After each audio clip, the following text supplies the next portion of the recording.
Hey guys, how is it going? It's your boy Gazza9919 here, and today I'm going to be talking about the 10 things I hate about my BMW E46. To start us off, let's talk about the bumpers. Now don't get me wrong, they're not the worst bumpers in the world, but with it, you know, when you compare them to the M Sport bumpers that you can get for it, I don't know, I don't like how the fog lights sit in. Now, on to the next thing.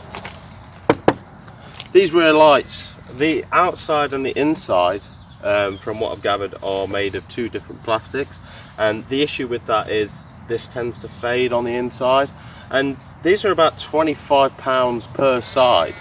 So, and as you can see with this one, the glue started going a bit, so that this has started going a bit flappy. Quite a common fault on them, and it's really annoying. The next thing is these rusty arches. As you can see, I can probably just poke away at these and I'll get some sort of shrapnel leaving me at some point. These are literally, they're always going on these Beamers, and I think, to be fair, I think it's just any car of this age, but you know, that back in the day, there's like, they didn't think of these gaps behind here, or they collect mud and whatnot, and then that gets damp. Because if we do this, you can see all of that's behind there, and it just rots the whole arch, so there's no form of protection whatsoever there. Pretty annoying, because yes, to get this sheet of metal here is like £40, but getting it welded and repainted, that's where it gets really expensive.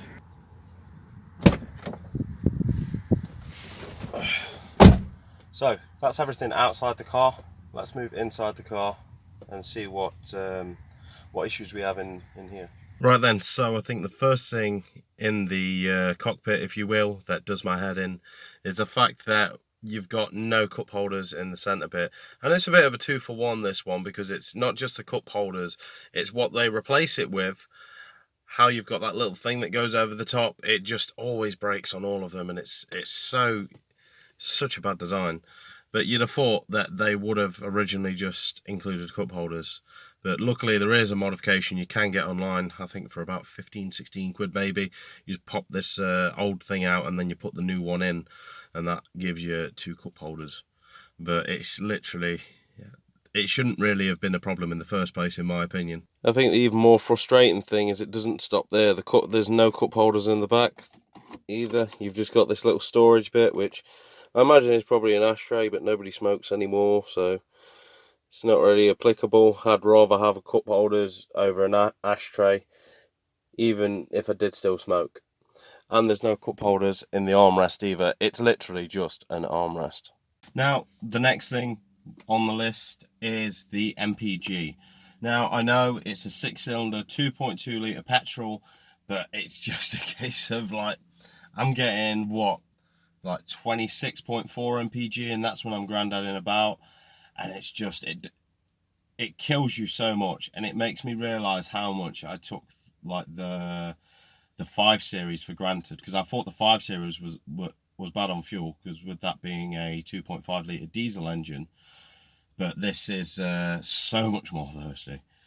But still, it's the price you pay to have the fun, I guess. So I still love the car, and I don't think I'd have anything else, but it does get a bit irritating, and that's why it makes it on this list.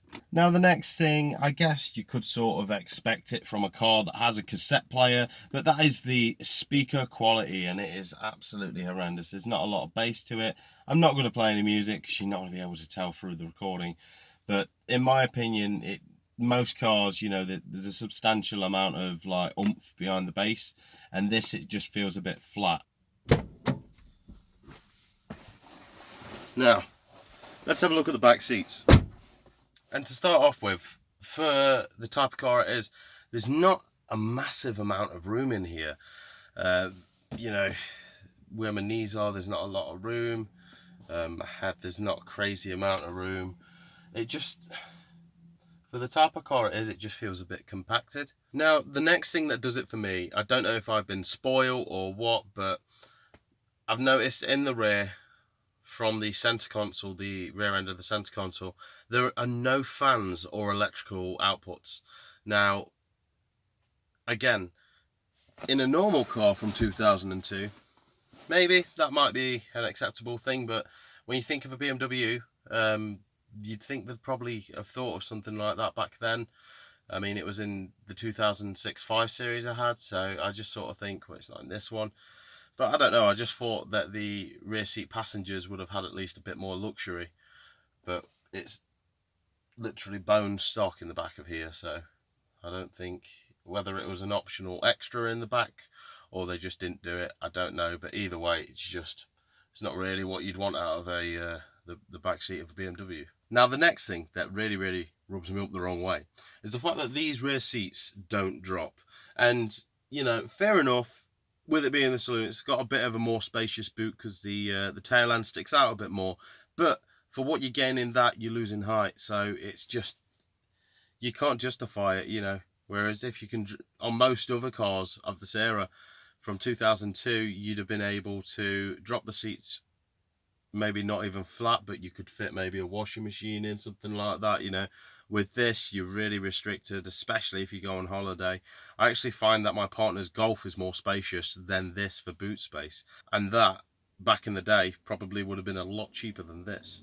So, that is it for 10 things I hate about my BMW E46. If you did enjoy the video, please don't forget to like, subscribe, maybe even hit that bell icon for notifications on future uploads. Until the next time, guys.